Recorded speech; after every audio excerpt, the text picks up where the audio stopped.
Okay, Assalamualaikum and good day. Hello, Assalamualaikum. Hello, ya. Waalaikumsalam, sir.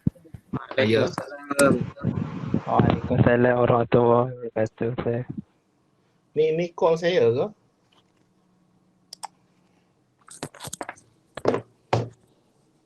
Boleh dengar ke? Boleh sir, boleh. Boleh, sir? Clear. Alhamdulillah, okey sir. Okay, kita start lah ya. This semester you will take this subject, experimental biology, design and analysis. Basically, what you will learn the whole semester in this subject is about statistics lah. Jadi you will learn about statistics, how to summarize, how to make a conclusion from the data, and then try to prove something lah.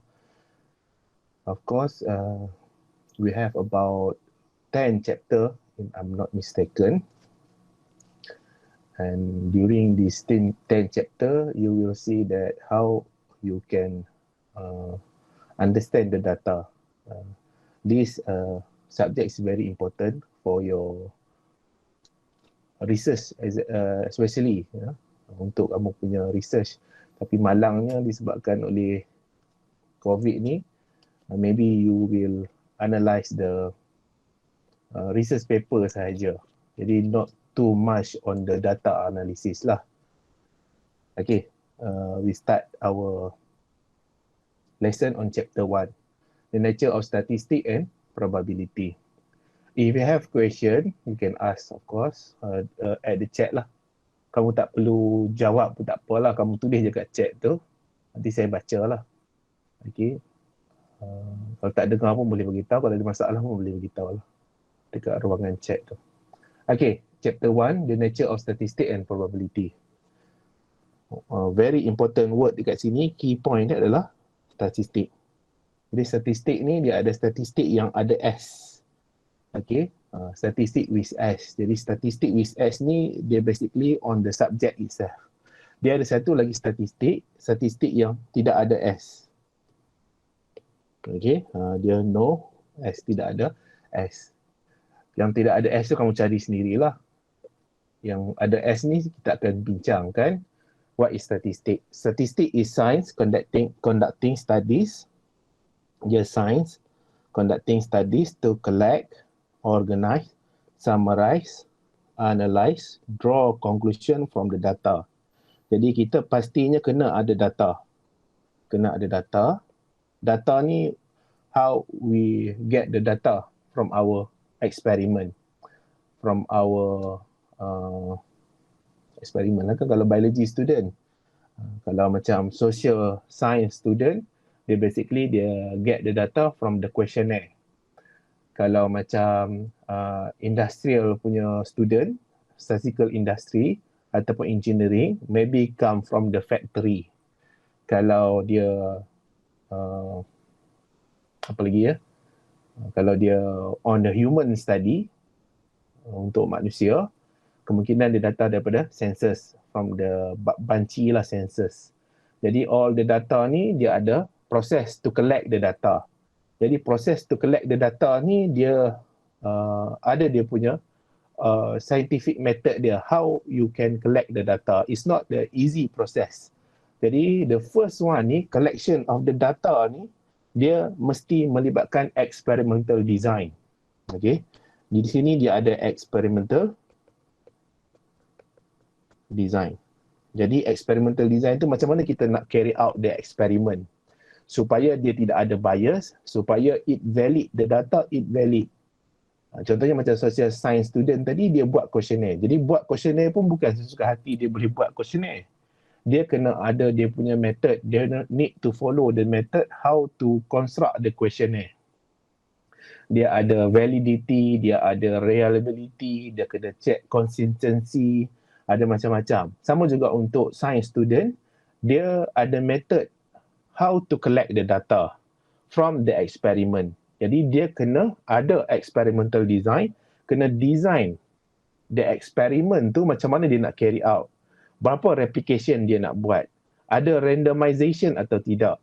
Jadi itu nanti kita akan cuba tengoklah sebelum kita masuk ANOVA experimental design ni, how you want to design the experiment so that the data itself is valid for the analysis using statistik inilah. Kemudian when we get the data, we try to organize the data.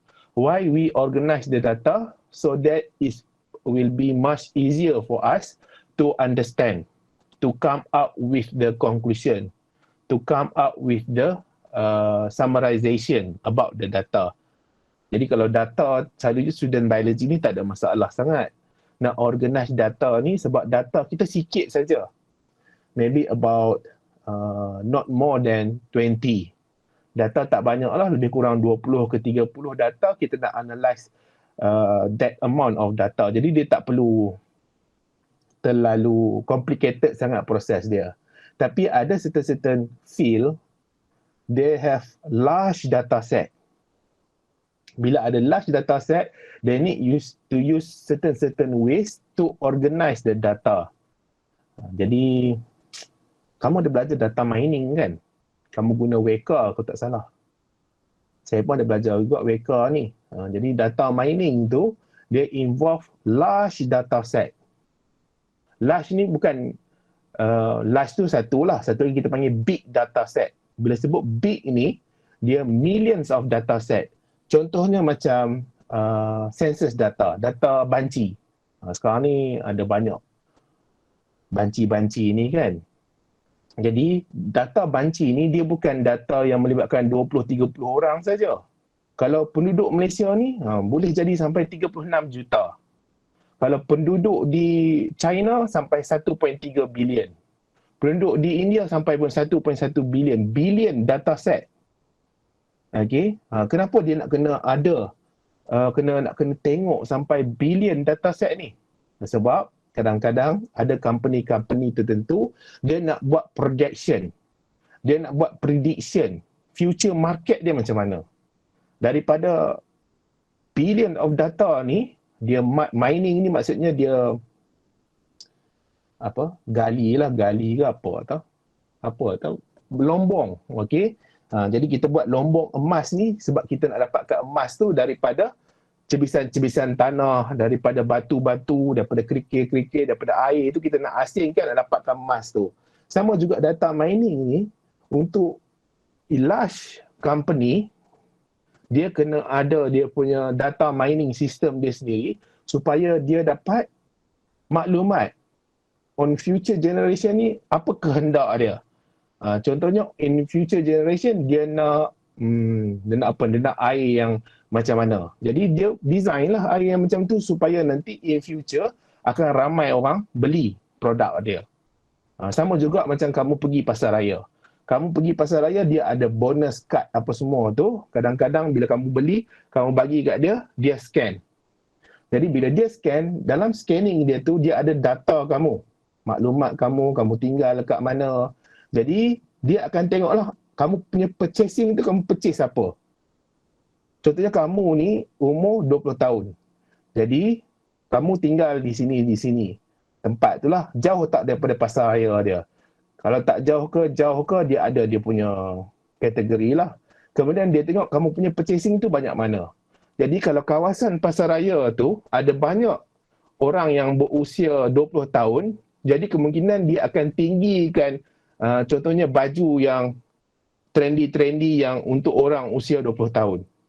Dia kurang sikit lah untuk orang yang berusia tua ni, yang berusia lanjut ni. Sebab apa? Sebab dia gunakan maklumat tu untuk dia kenal pasti target audience dia. Sebab tu dia kena ada method how to organize the data. Data ni bukan sikit. Dia involving million, 100,000. Kan? Contohnya penduduk Perlis saja ada dekat 200,000 lebih. Jadi kalau kita ada Giant kat sini, kita ada Simat dekat sini, dia kena tahulah penduduk yang pergi ke Giant dan Simat ni siapa dia. Okay, supaya nanti dia boleh banyakkan produk-produk yang kemungkinan akan dibeli oleh golongan-golongan ni. Sebab tu they need to have a ways, method to organize the data so that they can easier to see that what is the best thing to sell, to put inside their store. Okay, tapi selalu kedai-kedai kecil ni dia tak ada lah method-method ni. Okay, sebab tu statistik ni is very powerful things so that we can project, we can predict what going to be the market of the surrounding. Okay, and then we try to summarize. Jadi daripada data tu kita dah organize, kita summarize. Bila summarize tu kita dapatlah maklumat dia. Oh, penduduk di kawasan Simat ni banyak orang tua-tua. Okay, sebab apa banyak orang tua-tua, banyak perumahan-perumahan yang lama. Jadi orang tua-tua ni selalunya dia pergi Simat ni dia beli apa? Dia beli sayur-sayuran. Dia beli buah-buahan. Jadi mungkin dia akan besarkan lagi dia punya bahagian sayur-sayuran tu, buah-buahan tu banyakkan lagi. Okay, dia summarize. Kemudian dia analyse lah. Dia analyse, dia nak buat apa dengan data tu. Kemudian dia come out with the conclusion. Dia take action lah for the conclusion from the data. That is statistik. Sebab tu statistik ni among the future subject. Okay, future subject sebab apa? Sebab banyak company-company besar sebenarnya, dia akan gunakan statistik ini untuk help them understand the market. Okay, the market surrounding. Market surrounding. Sebab tu ada course dipanggil sebagai industrial statistik. Kemudian kita ada sekarang ni data mining, yang kamu ada belajar data mining guna Weka tu kan. Dia ada clustering analysis, discriminant analysis, dia ada artificial neural network, dia ada support vector machine. Semua tu sebenarnya at the end dia nak come out dengan summarizations of the data so that we can analyze the data, then it can help us better understanding of the surrounding. Kita nak faham secara keseluruhannya apa yang berlaku di sekeliling kita, to understand what happening surrounding us so that we have a better ways to improve certain things. Okay, jadi that is a statistik. Dia statistik ni dia orang kata apa, macam basic understanding lah. Kita belajar statistik dulu sebenarnya, barulah pergi masuk sikit kepada artificial neural network. Belajar statistik masuk kepada artificial intelligence. Belajar statistik masuk kepada data mining. Dia statistik ni dia basic sebenarnya. Kemudian barulah pergi mendalam semua tu. Ada guna coding nanti. Akan guna contohnya macam Python. Ataupun guna R. Ataupun guna MATLAB. Jadi the basic one, sebelum nak pergi more deeper on the field of statistik ni, dia kena basic statistik ni dulu. Okay? Supaya nanti kamu tahu apa yang nak buat sebenarnya dengan data set tu. Okay? And then inside the statistik ni, we have the variables. Jadi variable is a characteristic attribute that can assume different value. Variable ni sebenarnya kamu dah belajar during your primary school. Waktu primary school pun dah belajar tentang variable. You learn about variable during your primary school. If I'm not mistaken, kamu ada manipulated variables. Kamu ada belajar responding variables dengan satu lagi apa? Manipulated variable, responding variable, Control. control variable atau constant variables lah. Jadi ini adalah variables yang semestinya ada dalam statistik. Jadi dia ada satu lagi, kita ada constant variable, manipulated variable, responding variables. Jadi dia ada 3 variables ni yang influence in our experiment. Very important part, kita ada manipulated variable ni. Okay, manipulated variable. Jadi manipulated variable ni akan influence the responding variable. Okay, manipulated variable akan influence the responding variables in the control variable environment. Kita kena control variable environment supaya nanti dia tak affect on the responding variables. Okay, dia tak affect on responding variable. Sebagai contoh, kita ambil fertilizer. Okay, tak ada fertilizer. Fertilizer ni apa? Baja lah kan. Fertilizer. Selalu fertilizer ni affect on what? Growth of plant. Fertilizer affect on the growth of the plant. Jadi fertilizer ni, when we increase the fertilizer, supposedly it will increase the growth of the plant. The growth of the plant will be better, will be greater. Jadi fertilizer ni adalah manipulated variable. Kita manipulatekan dia. Ada pokok kita tak letak langsung fertilizer. Okay, kita tak letak langsung. Ada pokok kita letak 0.1 gram fertilizer. Ada pokok kita letak 0.2, 0.3 dan seterusnya lah. That is a manipulated variable. And then we measure growth of the plant. Macam mana kita nak measure growth of the plant? Kita boleh measure height of the plant, ketinggian pokok tu. Ataupun kita boleh measure number of leaf, berapa banyak daun yang ada pada pokok tu. Secara teorinya, kita come out dengan hypothesis, the higher the concentration of fertilizer, the higher the number of leaf. Okay, the abundance the leaf. Jadi itu hipotesis lah. Hipotesis ni apa? Ramalan awal kita. Kita nak buat ramalan tentang sesuatu. Ini SPM dulu lah kan. Hypothesis, inference. Inference tu apa? Logical reasoning. Kenapa fertilizer semakin banyak daun? Itu dia logical reasoning. Kenapa kita kena jawab soalan tu. Jadi, fertilizer, dia adalah manipulated variable, influence the growth of the plant, responding variables. Jadi, responding variable ni kita ambil height of the plant. Yang ni mungkin 3 cm. Yang ni 4 cm, 5 cm, 6 cm height of the plant. Jadi, sekarang ni, manipulated variable ni, kita panggil dia juga sebagai independent variable. Kenapa dia independent variable? Dia not been influenced by anything inside this experiment. Dia tak dipengaruhi oleh sesiapa. Dia hanyalah yang been set up, been designed by the human itself, by the scientist itself. Jadi dia tak dipengaruhi oleh siapa-siapa. Dia adalah independent variables. Kemudian, responding variable ni, kita panggil dia juga sebagai dependent variable. Kenapa kita panggil dia dependent variable? Sebab dia dipengaruhi oleh independent variables. Dipengaruhi oleh independent variable. Sebab tu kita ada graph.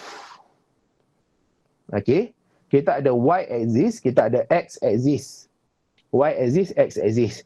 Jadi, x-axis ni adalah independent variable. Y-axis ni adalah responding variable. Okay. Responding variables. Jadi bila kita set up kan, dia punya graph tu nanti, dia akan naik macam ni lah. Macam mana nak naik tau. Okay, naik macam ni contohnya.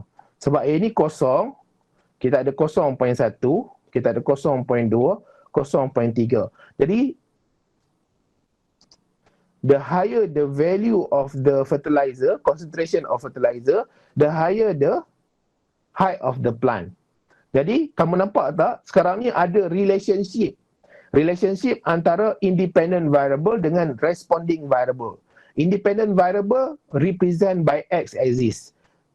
Dependent variable represent by y-axis. Jadi, macam mana kita nak dapatkan equation dia? Jadi, equation dia macam mana kita nak dapat? Relationship macam mana kita nak dapat? Kita boleh come out dengan equation line. Okay, equation line. Jadi equation line, kalau dia straight line, senang sajalah. Y equals to mx plus c. Okay, y equals to mx plus c. Jadi x ni adalah independent variable. Y ni adalah dependent variable. Kalau sesuatu berlaku pada x, dia akan mempengaruhi y. Okay, sesuatu berlaku pada X, dia akan mempengaruhi Y. That is the variable yang you need to understand the variable. Kita ada constant variable, kita ada manipulated variable, kita ada responding variable. Selain daripada tu, you need to understand they have another name for the variable. Ni kita ada independent variable, dependent variable. Independent variable, we influence the dependent variables. When we construct the graph itself, we can see clearly how it relate to each other. Dan control variable ni sangat-sangat penting lah. Terutama sekali bagi orang yang buat tentang fertilizer, growth of plant ni. Kenapa control sangat penting? Kadang-kadang kita tak tahu. Ada other factor influencing the independent variable. Ada benda lain yang mempengaruhi independent variable. Contohnya macam apa? Contohnya macam, saya tak tahulah betul ke tidak, cahaya matahari. Kalau cahaya matahari banyak, fertilizer tu dia musnah contohnya, ataupun dia evaporate. Jadi sekarang ni dah ada matahari pula mengganggu independent variable. Jadi independent variable tu dia not really independent. They've been influenced by other factor. Jadi itu masalah lah. Sebab tu dia experimental design, everything need to make sure in the good condition, right condition. Dia tak boleh ada benda lain yang ganggu independent variable nanti. Faham ke tak ni? Saya dah bercakap seorang ni. Faham, sir. Okay, bagus. Okay. And then we have the population. Population and sample. Dalam sains ni dia jaranglah nak guna population sample ni. Sebab apa, data kita tak banyak. Okay. Lagi satu, kamu pula buat research, kamu tak melibatkan human. Tak melibatkan manusia. Kamu buat melibatkan pokok, melibatkan bakteria. Dan kadang-kadang bila kamu buat replication tu, nanti saya teranglah replication tu apa. Kamu buat subject matter kamu tu, dia tak banyak sangat. Okay. Tapi ada dalam medical research ni, dia melibatkan manusia. Contohnya macam sekarang ni ada COVID-19 kan. Jadi COVID-19 ni macam mana kita nak atasi, antara yang paling berkesan sekali vaccination, vaksin. Jadi nak hasilkan vaksin tu bukannya mudah. Dia nak kena test dekat manusia. Jadi sebelum dia test kat manusia, mesti dia buat dekat haiwan. Jadi bila dah sampai tahap dia test untuk manusia, berapa banyak manusia yang dia akan test. Jadi dia akan melibatkan sampel. Dia bilangan yang kecil dulu. Kalau population ni, dia bilangan semua manusia yang ada. Kalau macam semua manusia yang ada, saya tak pastilah berapa bilion ya. Ada 4 bilion, 5 bilion ke manusia. Okay, banyaklah bilion dia kan. Jadi impossible to test everyone yang ada dekat seluruh dunia. Kalau kat Malaysia saja, kat 36 juta ke 37 juta ke, it's impossible to test everyone. Jadi berapa banyak kerajaan terpaksa nak kena keluarkan duit untuk test everyone. Jadi macam mana dia nak buat? Dia go by sample. Dia ambil sampel kecil dulu. Jadi dia adalah cara macam mana dia nak select people ni from the smaller sample ni. Jadi dia tak boleh dia ambil untuk kanak-kanak saja. Dia kena pastikan untuk orang dewasa pun dia ambil juga, untuk pertengahan usia pun dia ambil juga, untuk orang yang berusia pun dia ambil juga. Kemudian dalam variety of the sample tu dia kena pastikan juga yang ini ada penyakit, yang ini ada serta-serta penyakit atau tidak, ada penyakit yang lain atau tidak. Racial pun sama juga, dia kena check juga supaya nanti dia uniform. Dia boleh represent everyone inside the population. Jadi bukan suka-suka hati dia nak ambil siapa yang nak jadi sampel, tak. Okay. Jadi dia quite difficult lah sebenarnya. Terutama sekali untuk medical research ini, dia tak boleh ada error. Kalau ada error tu, dia akan memberi kesan yang cukup-cukup banyak. Kalau untuk biology student ni, kita masih lagi terima kalau ada 0.5. Error tu kalau 0.5, kita masih lagi boleh terima. Maksudnya kalau ada 0.5% kesilapan tu ataupun kesalahan tu, kita masih lagi boleh consider yang benda tu berfungsi. Tapi dalam medical research dia tak boleh. Dia mesti 99% benda tu kena berfungsi lah. Okay, kena berfungsi. Jadi antara yang mudah saya nak bagi example, population ni dia all subject. Kalau macam student di UiTM ni, semua student di UiTM. Tapi kalau sampel ni kita boleh ambil among the group inside the UiTM. Contohnya kita nak tengok height of UiTM student yang berusia 20 hingga 25. Okey. Jadi kalau kita nak ambil sampel ni supaya nanti kita dapat assume that UiTM student yang ada di Perlis ni ketinggian ni adalah on average 160 cm. 160 cm. Jadi kita nak come out dengan our understanding dan kebanyakan pelajar-pelajar UiTM ni ketinggian ni adalah 160 cm. Kita tak boleh nak ambil semua orang yang 10,000 ni. Jadi kita ambil mana? Kita ambil pelajar biologi saja 30 orang. Daripada 30 orang tu kita come out, kita ambil setiap seorang, we get the average of 160 cm. That is a population and sample. Ini terminologi sajalah nak bagi faham. Kemudian kita ada two main area inside the statistic. Yang statistik kamu belajar ni ada two main area. The first one is descriptive statistic.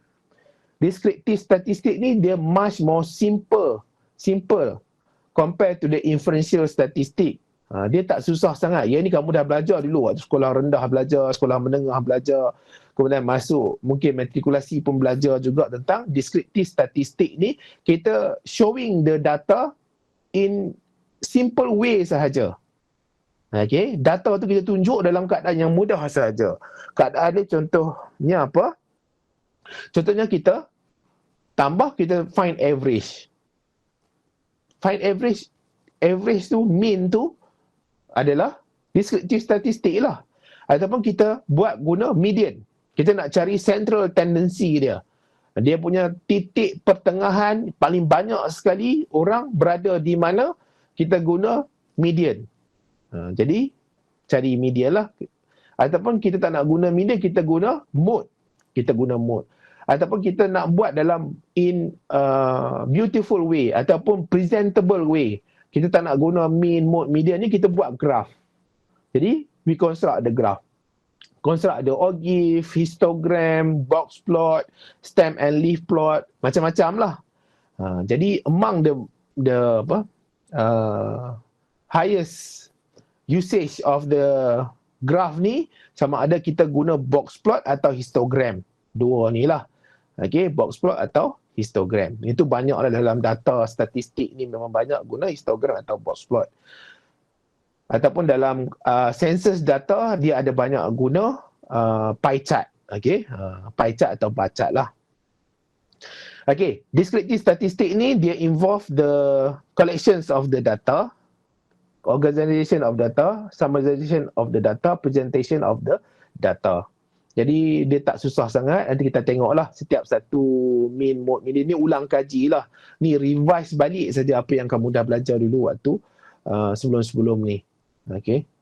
And then we have the inferential statistic. This one yang quite difficult. Okay. Quite difficult. Quite difficult. Tak difficult pun semasa lepas seorang je tak dapat A. Daripada 14 orang tu 13 orang dapat A. Okay. Untunglah semasa lepas saya first time banyak betul student dapat A. Okay. Kita ada inferential statistic consists of generalizing sample to population. Kita nak generalize sample to population. Kita nak, macam saya cakap tadi lah, kita nak dapatkan maklumat tentang ketinggian pelajar. Supaya nanti kita boleh buat anggaran, kebanyakan pelajar UiTM, ketinggian dia banyak. Macam tu. Sebab apa? Kita nak generalize. Kita tak boleh sesuka hati nak generalize. Ni sekarang ni ramailah orang suka generalize sesuatu benda kan. Disebabkan kita tak suka, kita anggap semua orang lain pun tak suka. Tak boleh ya. It's not based on the statistic. Benda tu not valid. Kalau kita tak suka, tak semestinya orang lain tak suka. Mungkin orang lain suka. Jadi macam mana kita nak tahu suka tak suka ni? Based on the inferential statistic lah. Kita kena buat generalizing sample to population using statistik that kita belajar ni. Okay? Kemudian performing estimation and hypothesis testing. Jadi kita buat estimation, kita buat hypothesis testing.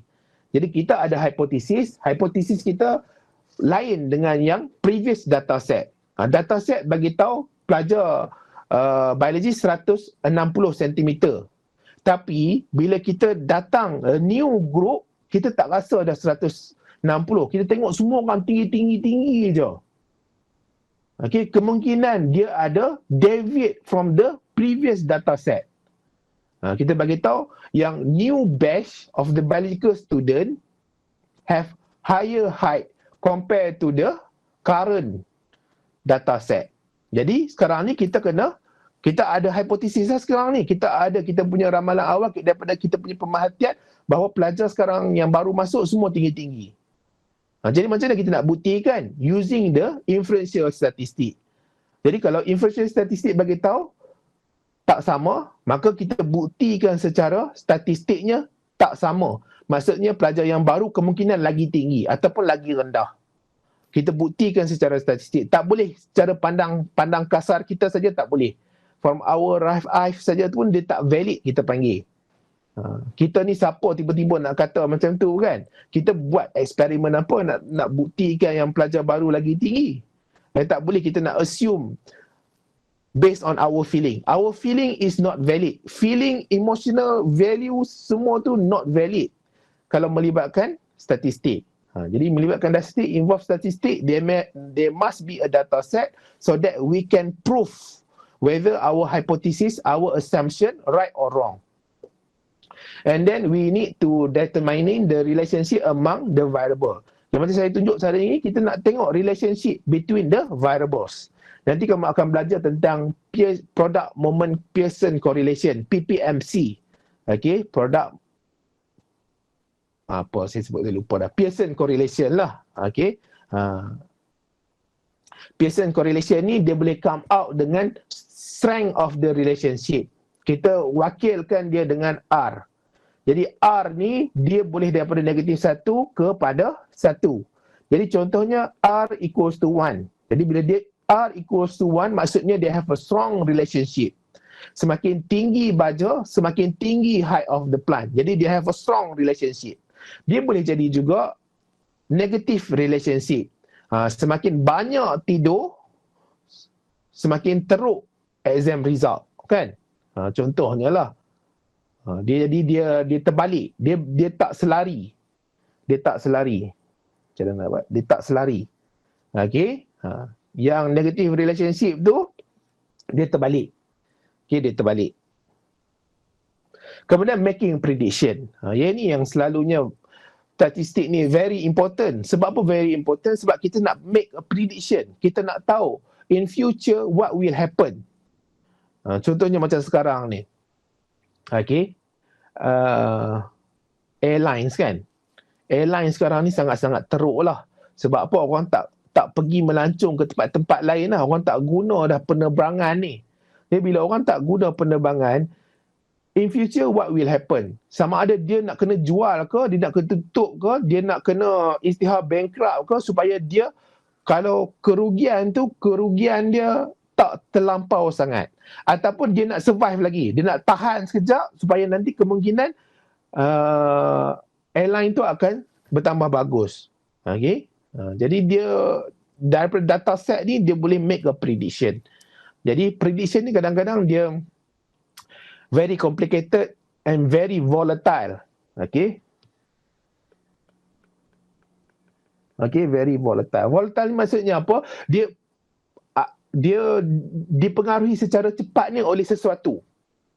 Walaupun kita dah make prediction, tapi kadang-kadang ada sesuatu yang berlaku tiba-tiba dia tak seperti yang kita ramalkan.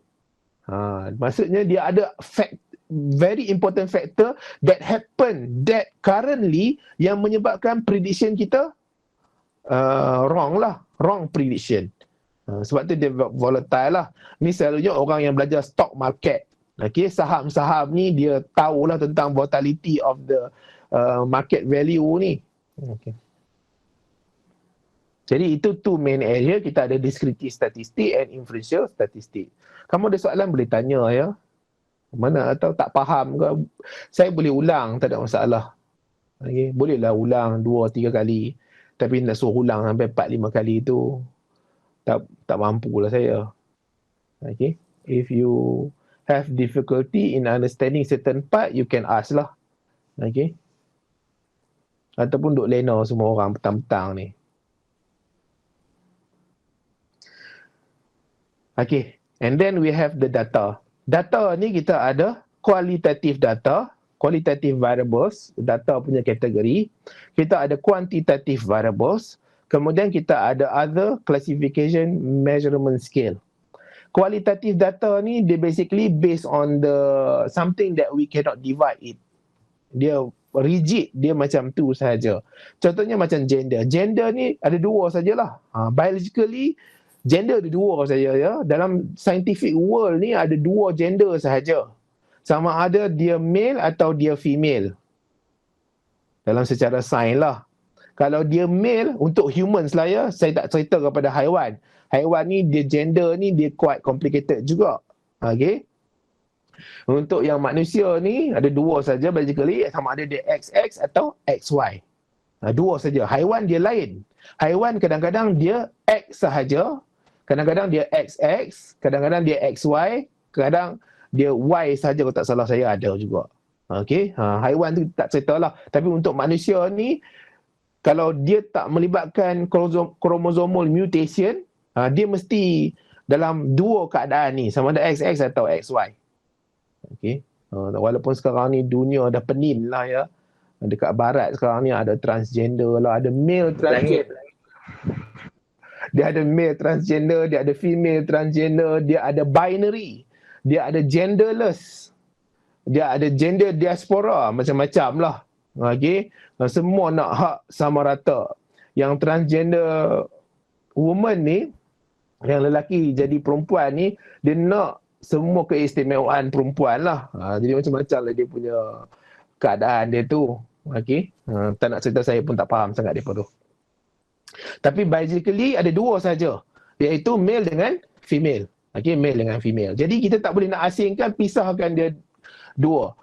Kemudian contoh yang lain untuk qualitative variable ni, religious preference. Sama ada dia Muslim, dia Islam, atau dia Kristian, atau dia Jewish, ataupun dia Hindu. Dia memang exactly like that. Dia tak boleh dia tak tergolong daripada tu atau dia golong daripada lain. Dia exactly. Dia tak boleh separuh-separuh. Contohnya macam gender tadi kan. Dia sama ada dia female atau male. Dia tak boleh lain daripada tu. Okay. Kemudian kita ada quantitative variable. Quantitative variable can be counted, measured. Ini yang boleh kita bilang. Okay. Kita bilang 1, 2, 3 ni. Kita ada two group, kita ada discrete dengan continuous. Discrete ni dia can be counted. Contohnya number of children, number of student, number of car. Untuk discrete ni dia untuk discrete ni dia untuk discrete ni dia tak boleh ada titik puluhan. Bukan tak boleh ada, tapi dia macam seolah-olah kalau ada titik puluhan tu dia macam tak apa nak logik. Dia discrete, dia satu sama ada satu, dia 2, 3, 4. Dia tak boleh ada 3.4. Contohnya number of children. Number of children tak boleh 3.4. Number of children 3.4. 0.4 ni apa benda? Separuh bukan manusia, separuh manusia ke? Separuh manusia. Tak boleh. Dia tak boleh ada 0.4 ni, dia masalah. Okay? Tapi sebenarnya kita boleh je tulis sebenarnya 3.4. Jadi 3.4 mungkin 0.4 tu dalam perut ibu dia. Kemungkinan lah. Nak jadi 4 kan. Kita boleh approximately equals to 4. Okay? Ataupun 3. Kita boleh je tulis kalau nak dapatkan average. Tapi nak bagi tahu discrete ni is not possible to have a decimal point. Okay?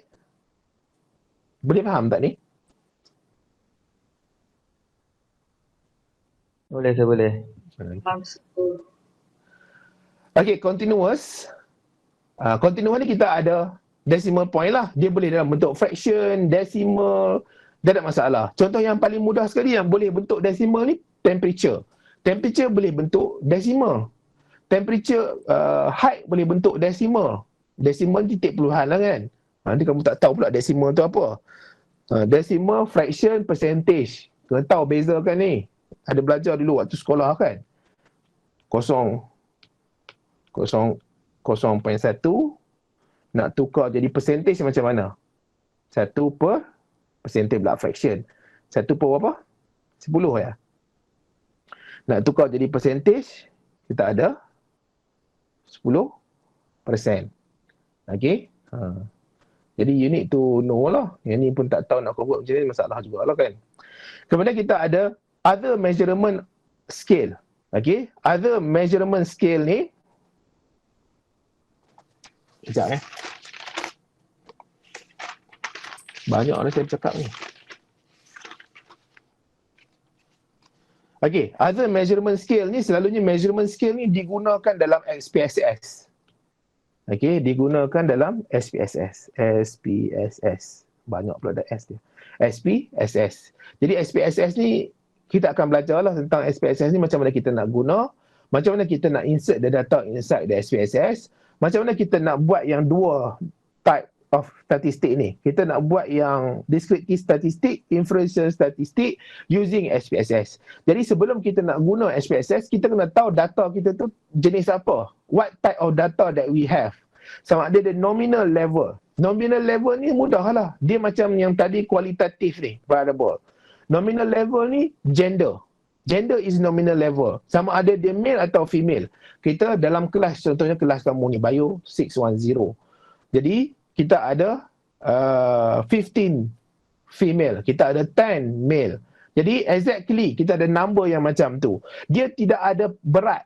Contohnya, lelaki tu dia lagi tinggi berbanding perempuan. Tak. Perempuan lagi tinggi berbanding lelaki. Tak. Dia tak ada. Dia sama rata.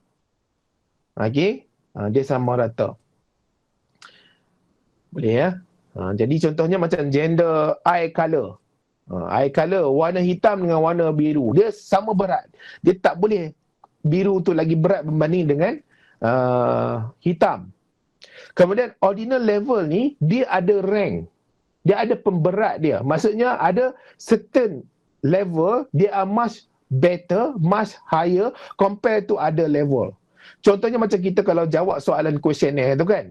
Sangat setuju. Setuju, neutral, tidak setuju, sangat tidak setuju. Jadi dia ada berat, dia ada pemberat di situ. Sangat setuju dia lagi tinggi berbanding dengan setuju. Kenapa sangat setuju? Dia punya peringkat setuju tu lagi tinggi, much higher compared to setuju. Okey, ataupun kamu punya grade. Grade A berbanding grade B, grade A lagi bagus berbanding grade B. Okay, grade A much better compared to grade B. Jadi dia ada level kat situ. Sebab tu kita categorize dia as a ordinal level data tu. Kemudian kita ada interval level. Interval level ni, dia paling mudah sekali, they have no zero. Below dan zero dia tidak ada. Okay, below dan zero dia, sorry.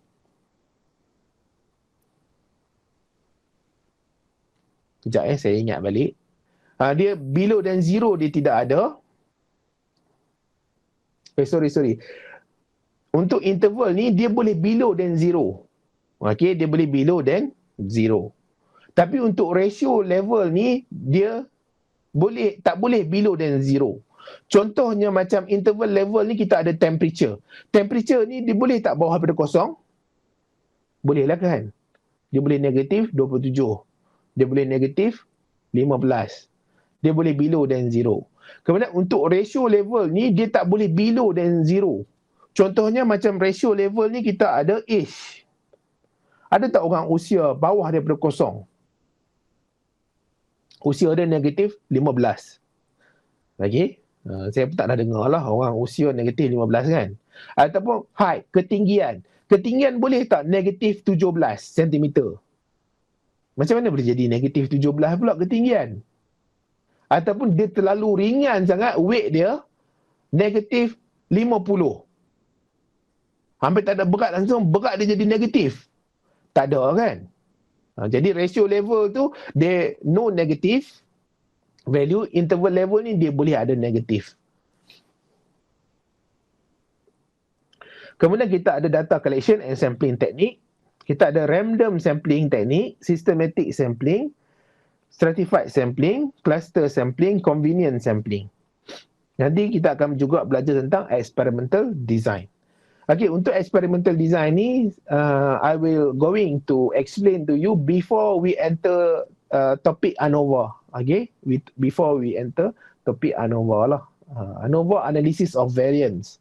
Okay, ANOVA ni penting lah. Kamu kemungkinan nanti kalau buat lab, ada data, among the very famous data analysis yang kemungkinan kamu guna adalah ANOVA, analysis of variance. Okay, that's chapter 1. Now we move to chapter 2. Boleh lagi kita ni? Aku tak mau dengar dah. Boleh sir. Kamu kan buat apa pun kan? Kamu dengar je, saya yang penat bercakap.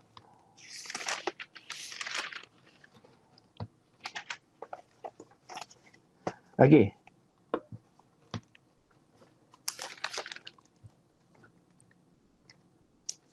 Nanti saya tunjuklah macam mana nak buat yang random sampling, systematic sampling, stratified sampling, cluster sampling, convenient sampling ni guna Excel. Okay? Guna Excel macam mana nak guna.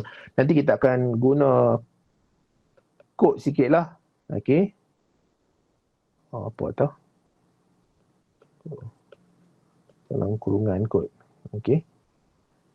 Ada dia punya level. Top to lowest lah, bottom. Okay.